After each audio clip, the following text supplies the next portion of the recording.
All right, everyone, it's time to get ready for a national lockdown. You can sure smell it. It's coming. As well, I need to talk to you about how cases are exploding by a factor of 10 every 14 days.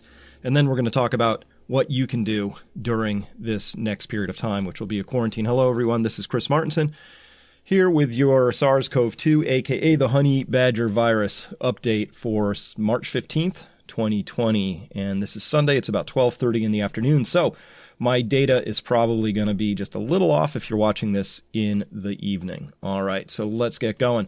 First, as we look at these charts, we can clearly see the exponential nature of this. This is total cases outside of China. Here we are in a linear chart, so of course it has this shape like a hockey stick. But as we've learned, the gold standard for detecting if something is truly growing in a logarithmic or exponential fashion, or geometric, depending on what we're talking about, same words, more or less, for our purposes, where we're going from 1 to 10 to 100 to 1,000, 10,000, 100,000 to a million, is the gold standard is to see, do you have a flat line? So maybe there's one case there, and then there's a sort of a slightly different slope there, but those are straight lines more or less. And that tells us that we are experiencing exponential explosion in cases. And by the way, something we have to keep in mind is that this is with very poor levels of testing under the don't test, don't tell policy that a lot of countries, including the United States, many others, were actually running. So we're looking at the other thing we can glean from that exponential or logarithmic chart is we can ask the question, well, how many days between it growing by a factor of 10? So here it grows from 10 to 100.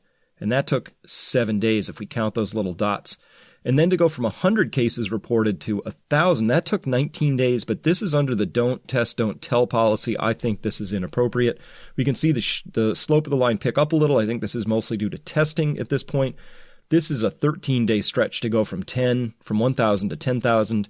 And we haven't quite hit 100,000 external outside of China cases as of this recording because the 15th isn't noted on here, but I'm going to bet you anything. When it does, it's going to land right on that 100K line right there. So that would be 14 days.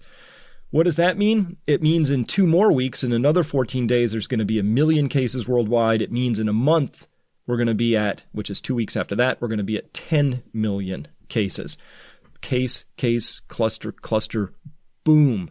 This is the boom stage that we've been worried about. We've been talking about it. That's going to flood the hospital systems. It's why we are huge advocates of the flatten the curve movement, that we have to do everything we can, and everybody has a role in this. This isn't the authorities doing it one way and us doing it another. We're all in this together. All right. I keep telling you the China cases, they seem legit. I found this graph. Look at this. There they are going through their exponential. Oh, that's it. Good job. All numbers are accurate. Thank you. Have a nice day. That just is absolutely not legit. So I do think that China led the way and showed us that you do have to entertain a very, very stiff quarantine. What we don't have from China is any evidence to say that you can then relax that quarantine, let people out, and then all of a sudden you won't get a resumption in cases. So, but this chart just, I got to laugh at that. Totally not legit. Didn't happen exactly like that. A little bit of a concern because we do note that Malaysia had a big uptick in cases here for today. That was reported, or maybe that was yesterday. I'd have to look at the timestamp on that. But at any rate, cases, and this is south of Cambodia. Here's Singapore that's been controlling its cases very, very well. But Malaysia suddenly with a big uptick, and it's a concern because we're kind of hoping summer is going to take care of this. I presented evidence that showed that a certain combination of humidity and temperature seemed to prevent the spread of this thing. Well, I mean, look at this, 96. These temperatures are well outside the band that we thought maybe this would spread well in. Humidities are all right in the sweet spot. However, this is, I think this, if you remember the sweet spots, it was from 45 to 80% humidity. So at any rate, maybe it's the humidity more than the temperature, don't know. Or maybe these people are all working in air-conditioned buildings. And this stuff spreads very nicely in air-conditioned buildings, which creates a very nice condition for the honey badger to crawl through the pipes and get out there and infect people. More concerning than that, however, is that the Dutch experience so far is telling us that half the people, more than half, in intensive care units are under the age of 50. So not huge numbers yet, between 40 and 50 corona patients in critical condition. But more than half of those are under the age of 50 years. And there are also young people in there. So let's go on. I'm going to continue on in this particular article. Remember, all of these links are here, and I'm also going to be posting those below this so that you can just click on them and you don't have to get writer's cramp trying to track those.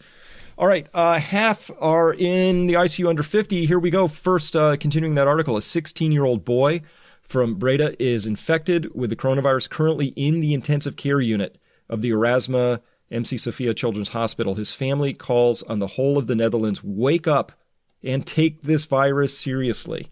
Okay, so a 16-year-old boy in the ICU, that is not a good sign. So it can happen. Of course, we know the statistics are low. It looked like it was a 0.2% death factor for people in this age bracket. That's 1 in 500. Maybe this boy was just one of those unlucky few in that 1 in 500. But this statistic says that something is different and off, and we're going to be adjusting these as we go forward. That's not a good sign to see that many, quote unquote, young people in the ICU. Dutch doctors have also been informed about patients from Lombardy, Italy, who confirmed data that young and relatively healthy people are also affected by the coronavirus. Okay, and I'm going to be telling you why that's really important in a minute. The youngest intubated COVID-19 patient, honey badger virus patient, is a girl of 16 years old. And 2 children, I don't know what that means in terms of age, were admitted to the pediatric IC for observation, but did not require additional therapy. So confirming, of course, that kids, the younger they are, the better they are, for whatever sets of reasons.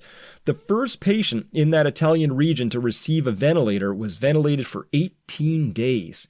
While he was relatively healthy, it was a 38-year-old, otherwise very healthy man who ran marathons for this. Okay, so it does hit younger people. Continuing in this article, a little lower down, this is the part that I think jumped out the most for me, even more than young people are also affected, is that the main risk factor was obesity. Okay, the main risk factor for intensive care uptake is obesity. So don't know why that is, but certainly that comorbidity is actually the number one thing that's presenting at this point in time.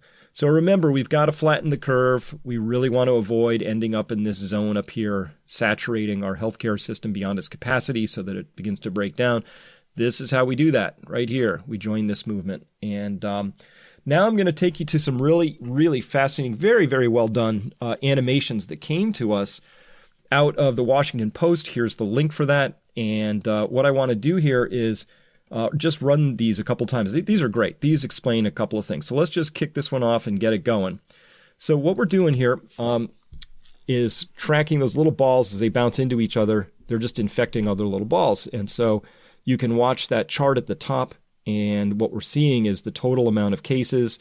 Eventually people recover. So you set a recovery time on this. Those are the people who are in pink now wandering around. And this is what you should see over time, is that sort of a shape as a disease runs through, and then eventually that would be full herd immunity because every single ball is pink in this particular case. Let's run that one more time so we can just see this. There's 4 separate simulations like this, and they're just, I think, get the point across very, very well. So this is a completely unrestricted society. Everybody's moving around. Nobody has any clue about this disease. They're coughing in public. They're not wearing masks. They're all bunched up in big sort of groups. They're going out to bars. And you will see that sort of a shape. Now, how would you go about maybe controlling this? So one thing is you can actually put a border in. So here's a second simulation which has a border. That's this line right here. And the border now opens. And we let a few flights through. We can't stop travel. We got to keep the airlines coming through. So what happens when we just even allow a few people to come through into our society? This is why we say you have to seal the borders as much as you possibly can, because as soon as you allow the infection in, boom, you are going to get it completely. And what was interesting about this, let's run that one more time, is just how quickly this does spread. So here it is in country A. We're just going to allow one flight in. We're just going to let this flight. We're going to let a flight in, and here comes a flight, and that's it. With something that spreads this easily, all you need to do is just let even 1 or 2 passengers in, and you're dealing with it. All right, let's talk about doing it right. Based on that data, New Zealand, the Doing It Right edition. This comes from Greyman, posting it to Peak Prosperity. This just got posted last night, I believe. New Zealand tightens the border controls to flatten the curve. Yes. And so let's look at this. Effective from midnight Sunday, that's today, all travelers, except those coming from the Pacific Islands, all right, which I believe don't have any cases recorded right now, will have to self-isolate for 14 days on their arrival to New Zealand. Look at this. All travelers, not foreign travelers, not people of any particular country, region, ethnicity, anything like that. All travelers, including New Zealanders, has to self-isolate 14 days. These are the toughest rules in the world, according to the PM. I believe that might be the case. She told New Zealanders not to travel overseas if they don't have to, and issued stark advice. No hugs, hongi, or handshakes. All right? All cruise ships have been asked not to come to New Zealand until June 30th. There will be no further announcements on mass gatherings, and strict new border exit measures for people traveling to the Pacific have also been put in place. People who have traveled outside of New Zealand the past 14 days are not permitted to travel to the Pacific Islands. Note, so if the Pacific Islands don't have this stuff, then let's keep it that way. So they're in full isolation right now, so don't do it. No travel to the Pacific for close or casual contacts of a confirmed case. No travel for anyone who's symptomatic. Of course, that makes sense. Health assessment, including temperature checks, will be done.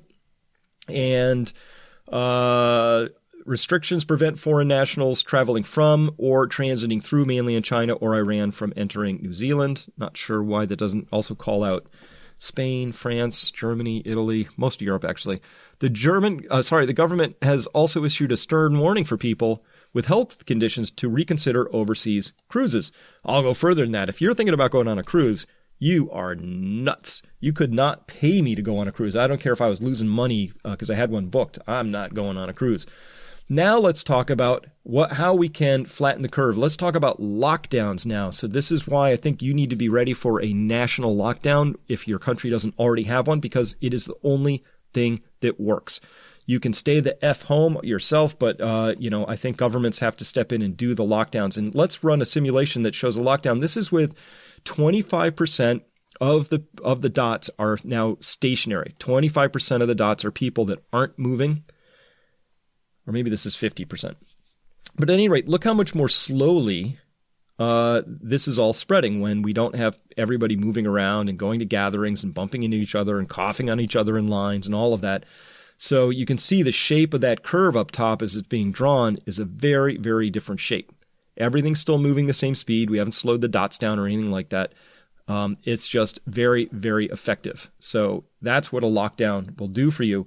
But now let's look at it with only 1 in 8 of the dots are going to be moving now. This is what a lockdown looks like with 1 in 8 moving. So pretty complete lockdown. The other one with 1 in 4 moving, I believe. All right, look at the shape of that curve being drawn up top. It's still gonna spread. Over time, you give this enough time, every dot's going to get to pink eventually. But look at the shape of that curve. So if only 1 in 8 are moving about, this is what happens. All right. So this is a great visual to explain. I'm just going to run that one again because this is what I want to see happen. This visualizes, I think, very, very well why and how a lockdown actually works. And in this case, I think the only thing you could maybe criticize is that anytime a dot bumps into a dot, it instantly changes it. Does this coronavirus instantly infect with 100% accuracy? No, but this visually really demonstrates the difference, I think, between unrestrained movement and a complete lockdown where only 1 in 8 are moving around like that. All right, I also have a very important piece of information for you. This informs my own strategy around how I'm going to self-isolate, why I'm going to wear a face mask, even though it's socially uncomfortable still in the United States. I still get these dirty looks from people like I'm harshing their buzz, but I'm going to wear one. And here's why.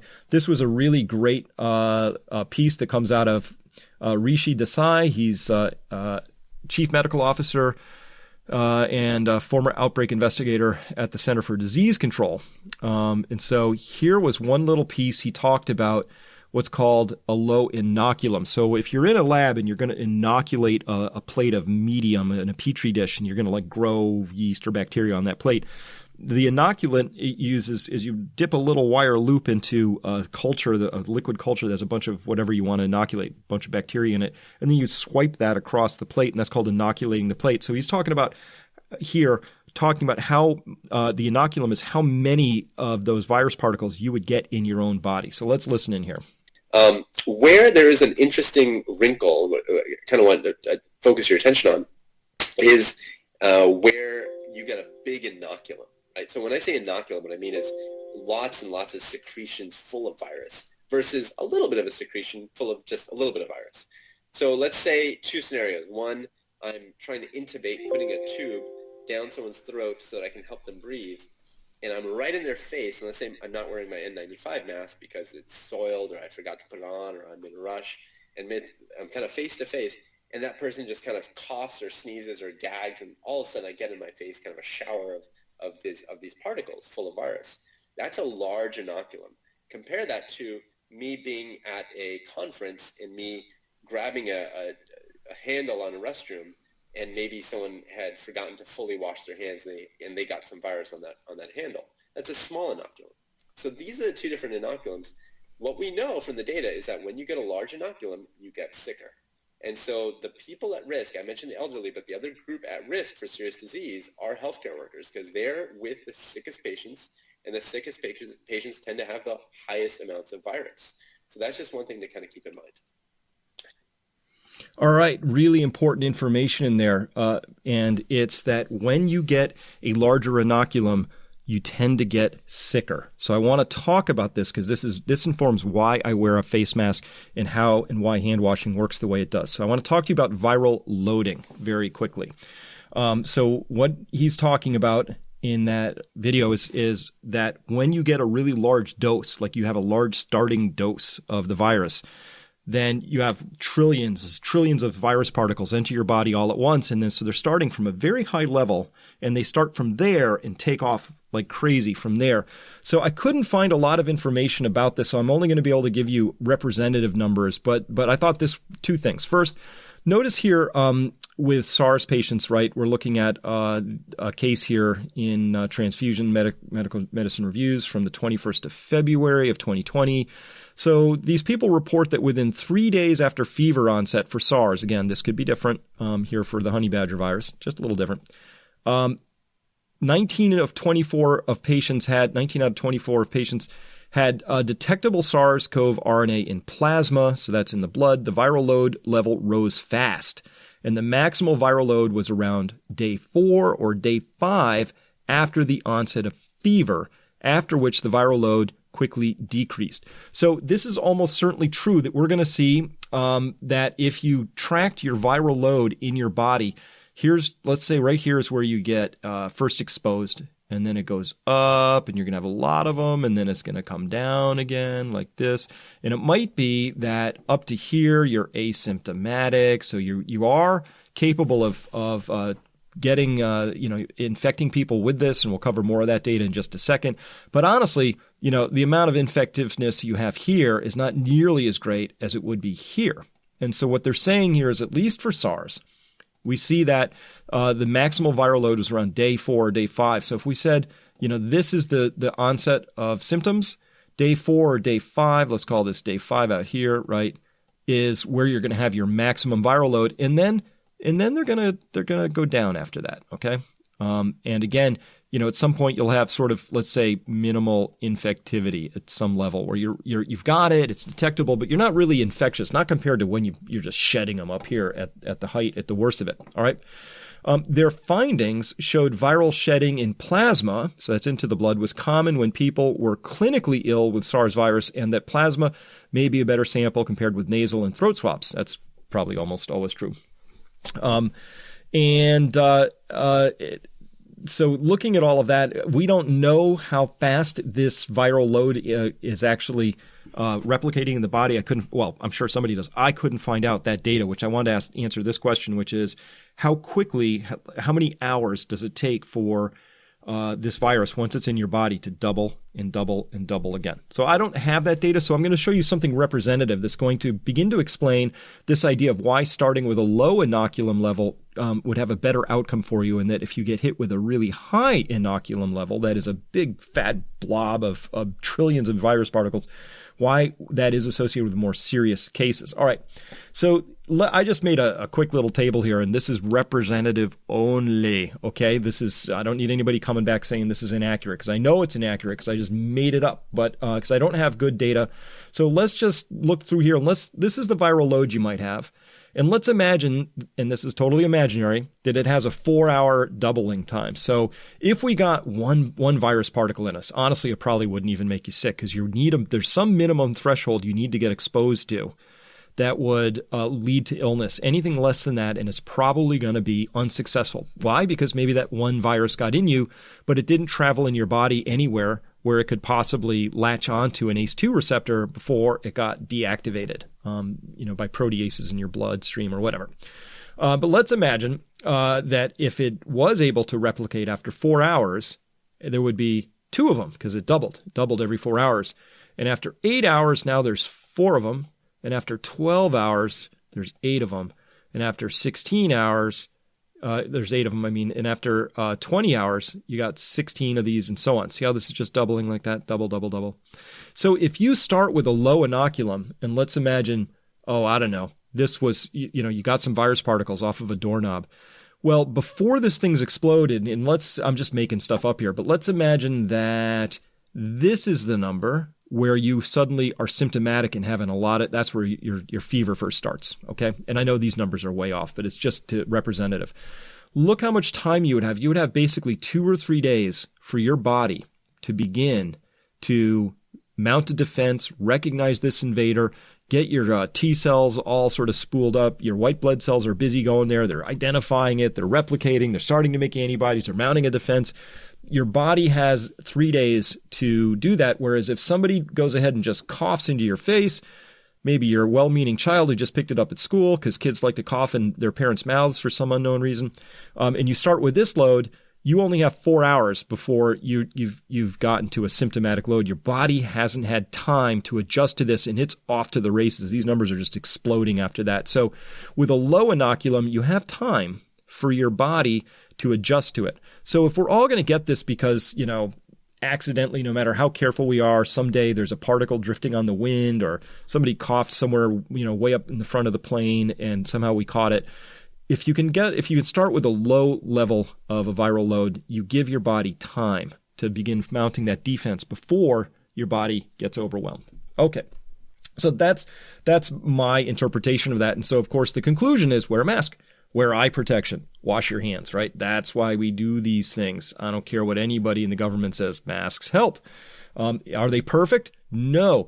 But if the mask catches most of it and a little sneaks around the edge, and I get that, I'd much rather have that than just getting the whole blob, because some idiot in the government said masks don't help because they forgot to order them, and they don't want to say that because they're personally and professionally embarrassed, because that is embarrassing, professionally and personally. All right, which brings us to this. So I found this morning. William Culp says, I'm a bartender in New York City and watched the bar fill up today with people who are talking 2 inches apart. So they are basically coughing into each other's faces at this point in time, yelling in a bar. Young people don't care and aren't listening. Staff are at risk. I'm uncomfortable working. William, if I were you, I wouldn't go into work anymore because I wouldn't want to get that. I wouldn't want to get a massive starting viral load in all of this. And by the way, to all those young people who feel this is a boomer disease, it's hitting the elderly, I'm not old. You just need to get up on the data here, because this could hit you. And when it does hit you, remember, we talked about this yesterday. If it does and you recover, which you might because you're young, you still might recover with permanent and serious lung damage. As well, the young pretender writes in, replying here, says, I received this email from a friend a few minutes ago in the UK. I just spoke to him. He says students are in denial. Everybody is partying as normal. Restaurants and bars are full. Well, probably in no small measure because the UK leadership has been absolutely abysmal in relaying the concern around all of this. They've done a terrible job. Summer writes, I'm full on practicing social distancing and I look out my window a few times every night. Restaurants and bars on my block still packed like sardines. Everything seems so normal. Not good, right? That's because people don't understand the basic data, the basic science behind all of this. They don't understand what the risk they're taking by potentially starting with a large inoculum rather than a small inoculum, so they're out there in crowded bars. So if you want to talk about creating inoculum chambers, here's one. They just created one at O'Hare Airport. This is my personal nightmare right here. Ben Hunt writes, complete disarray. That's kind, Ben. Brooke Geiger McDonald says, this is the scene at O'Hare Airport. The traveler who took the photo said it's a 6-hour wait for bags, then on to customs for 2 to more of waiting in shoulder-to-shoulder crowds. Police are handing out water and disinfectant wipes. Oh, my God, I'm not sure the wipes are going to do any good. But you know what I do? I grew up playing Where's Waldo, so I look through all of these pictures carefully, and I'm asking, who's wearing a mask? And I usually can't find a single person in pictures like this. So that's all I would need to do is be standing right about there and hear somebody cough over here, and I would just crowd surf my way out of there. It'd be like just running on water. Get out of there. This is an inoculum. This is the street edition, so we're inoculating the streets. Guess what? No, you can't put off St. Paddy's Day. Certainly not. Revelers in the Irish Channel celebrated St. Paddy's Day in New Orleans Saturday, March 14th, in gatherings large and small, amid an outbreak. Any masks? Nope. They got magic alcohol. That's going to protect them right there. Magic alcohol. All right. Doing it wrong, the U.S. edition. Kaiser Permanente. This was from Saturday. Broad Spectrum at Peak Prosperity, writing in, member there. Says, hello all. I live in Southern California, LA County. Here's a paragraph from the email that Kaiser sent out to its members. If you're healthy, you don't need a mask. The CDC doesn't currently recommend the use of masks for most people. Only people who are sick with COVID-19, the honey badger virus, and the people who are caring for them should wear face masks. We'll provide masks to members and patients who have symptoms when they come to our facilities. One of their pieces of the advice on staying healthy, they had 7 bullet points. One of them, stay home when you're sick. That's it. That's the advice. Thanks. That's awesome advice. So this is really botched advice. And even in CNN, so this is CNN, March 14th, they're getting it right. Finally, we were presented this data weeks and weeks ago that there is this thing called asymptomatic transmission. I'm just curious how so much and so many health authorities can be behind the curve on this one, but they are. So check this out. New studies in several countries and a large coronavirus outbreak in Massachusetts, which is my home state. I'm recording this in Massachusetts, so this is personal. Bring into question reassuring assertions by U.S. officials about the way the novel virus spreads. These officials have emphasized that the virus is spread mainly by people who are already showing symptoms, such as fever, cough, or difficulty breathing. Mainly. Who cares about mainly? Remember that simulation where you just open the border a tiny bit and you just let that one infection come through, right? So mainly is not good enough in this story, not with this virus. If that's true, it's good news since people who are obviously ill can be identified and isolated, making it easier to control an outbreak. That was SARS. We've known for over 50 days that this isn't the case. We've known for a long time that it's not just the people who are obviously ill that you have to track. We've known about asymptomatic transmission, but it's just finally making it into the national and international consciousness, but not for Kaiser Permanente. They didn't get that memo yet. So listen up, Kaiser people. Okay, but it appears that a Massachusetts coronavirus cluster with at least 82 cases was started by people who are not yet showing symptoms, and more than half a dozen studies have shown that people without symptoms are causing substantial amounts of infection. More than half a dozen studies. Not a single study showing that they aren't causing anything, but substantial amounts of infection. Let's read that again. More than half a dozen studies have shown that people without symptoms are causing substantial amounts of infection. Half a dozen. And we presented one of those many, many weeks ago. So I don't even know how a big organization with billions and billions of dollars that scrapes, massive healthcare premiums and has huge staffs couldn't find one of those studies and work that into their communications here, because this is complete junk. Absolute garbage. All right.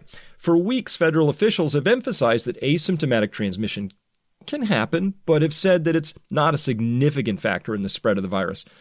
On March 1st, on ABC's This Week, U.S. Secretary of Health and Human Services Alex Azar told host George Stephanopoulos that asymptomatic spread is not the major driver of the spread of the new coronavirus. Well, again, even if it's a minor driver, isn't that important?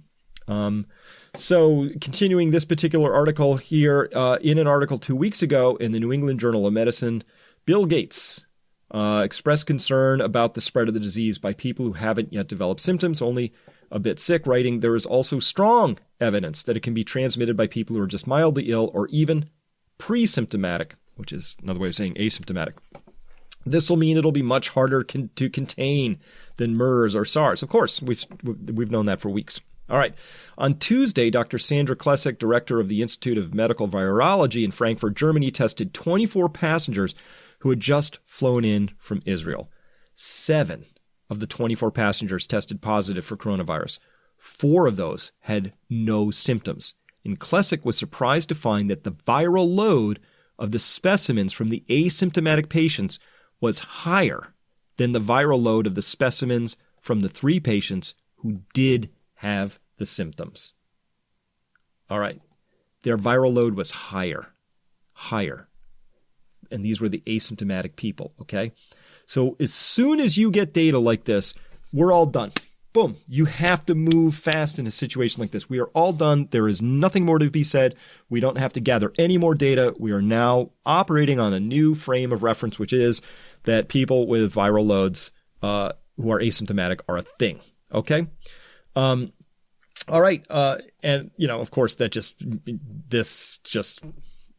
can't even tell you how disappointing it is to see people who should be well informed being that poorly informed. And so speaking about the need for speed in a case like this, let's turn now to this. This is actually, it's a WHO executive director, Dr. Michael Ryan. I told you there are good people working in the WHO. This is one of them. Let's listen in now to Dr. Michael Ryan talk about what you need to do in a disease like this. What we've learned in Ebola outbreaks is you need to react quickly. You need to go after the virus. You need to stop the chains of transmission. You need to engage with communities very deeply. Community acceptance is hugely important. You need to be coordinated. You need to be coherent. You need to look at the other sectoral impacts, the schools and security and economic. So it's essentially many of those same lessons, but the lessons I've learned after so many Ebola outbreaks in my career are be fast, have no regrets. You must be the first mover. The virus will always get you if you don't move quickly. And you need to be prepared. And I say this, one of the great things in emergency response, and anyone who's involved in emergency response will know this, if you need to be right before you move, you will never win. Perfection is the enemy of the good when it comes to emergency management. Speed trumps perfection. And the problem in society we have at the moment is everyone is afraid of making a mistake. Everyone is afraid of the consequence of error. But the greatest error is not to move. The greatest error is to be paralyzed by the fear of failure. And I think that's the single biggest lesson I've learned in Ebola responses in the past. Yeah, if you need to be right before you move, you will never win. It's the single greatest error that we see. And so that paralysis is really important. So to the gold standard pandemic approach, I now have to add some information. I said here, clear, consistent, transparent, frequent, and timely communication, very important, but you have to move rapidly and without perfect information. That's why I've been bringing you this sort of information, and that's why we've been so far ahead of the authorities and all this stuff, because I didn't need to see 4 studies showing that there was asymptomatic transmission. I just need to see 1, and I'm going to operate on the presumptive principle that's true, and if it wasn't right, I would come back and I would correct that, of course. All right, and the reason we have to take this so seriously is, of course, case, cluster, cluster, boom. That last exponential part catches people by surprise, and the exponential analogy I use with the stadium and the drop of water and all of that says that the first 45 minutes, you're like, it's not so bad. People are still in bars. They're coughing in each other's faces. Everything's fine. And then the last 5 minutes, it's all over, right? It's just so fast. It catches everybody by surprise. But we should know that, and our health authorities should know that. And of course, they do know that. And this guy completely is aware of that. So when we look at things like This was a recording, really interesting if you want to listen to it. This is a transcription of the recording from a doctor inside of Italy. This is pulled from the middle of that transcription. I just wanted to share a few pieces with you. So here he says, you have no idea, they don't say this on TV, of how many young people, I mean even 20 years old, need CPAP, which is respiratory support, and have horrible pneumonias with no comorbidities, right? These are healthy people. They're not fat. They're not heart disease patients. They don't have cancer, nothing, no comorbidities, right? How many 70s born have pneumonias? 70s born, born in the 70s, right? So talking about their age here. Have pneumonias, a ton. It's unimaginable. Doctors there aren't even any devices even quarantined or screened with a test anymore. They tell you, if you had a contact but have no symptoms, come at work. If you have symptoms, you get the decision to work or stay home. Wow. It's tragic. Now they're hiring all non-specialized med graduates from Policlinico, for example, Policlinico. That's where my girlfriend is. We absolutely need people to understand this. Here's where we are in this story. The U.S. is roughly 10 days behind Italy. This is where the national lockdown went on for Italy. If the United States is smart, this is where the national lockdown would go in, somewhere in here. We can see California is even further behind than that, but we can see the remorseless, relentless case progression of all of this. There is guaranteed, full stop, a national quarantine coming for the United States. In fact, it's coming for every place where this thing is spreading like this.